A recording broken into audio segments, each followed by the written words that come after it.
মাত্র তো ভোট গ্রহণ তো এখনো পর্যন্ত শুরু হয়নি। ভোট গ্রহণ শুরু হোক, তাহলে বোঝা যাবে পরিবেশ পরিস্থিতি কেমন আছে। আর আপনাদের মধ্য দিয়ে অনাবাসিক শিক্ষার্থী যারা আছে, আমি তাদের প্রতি আহ্বান জানাচ্ছি, হ্যাঁ, ঢাকা বিশ্ববিদ্যালয়ের শিক্ষার্থীবৃন্দ, বাংলাদেশের ইতিহাসে একটা দীর্ঘ সময় আমরা এই ভোটাধিকার হরণ নিয়ে সংগ্রাম করেছি। এই ঢাকা বিশ্ববিদ্যালয়ের মাটি থেকে বাংলাদেশের ইতিহাসে গণতন্ত্রের একটি দৃষ্টান্ত স্থাপন হতে যাচ্ছে আজকে। আপনারা কেউ ভোটাধিকার প্রয়োগ না করে বাসায় বসে থাকবেন না।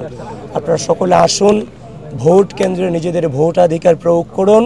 আপনাদের প্রতি উদাত্ত আহ্বান জানাচ্ছি। তাছাড়া ভোট কেন্দ্র নিয়ে যদি বলা হয়, আমি মাত্রই আমার উদয়নে আমার নিজের ভোটাধিকার প্রয়োগ করবো। আমি উদয়ন উচ্চ মাধ্যমিক বিদ্যালয়ে, যার ফলশ্রুতিতে আমার এখানে আসা। আমি এখনো ভিতরে পরিদর্শনের পরবর্তী মন্তব্যতে আমি জানাতে পারবো বা সম্পর্কে। কখন ভোট দিতে পারেন আপনি? আমি দেখি, এখনো পর্যন্ত শুন না, খুব তাড়াতাড়ি হয়তো বা দিব। কিন্তু আমি আপনাদের মধ্য দিয়ে গোটা ঢাকা বিশ্ববিদ্যালয়ের সকল শিক্ষার্থীকে আহ্বান করছি, একটা দীর্ঘ সময় পরে গণতন্ত্রের দ্বার উন্মোচিত হতে যাচ্ছে।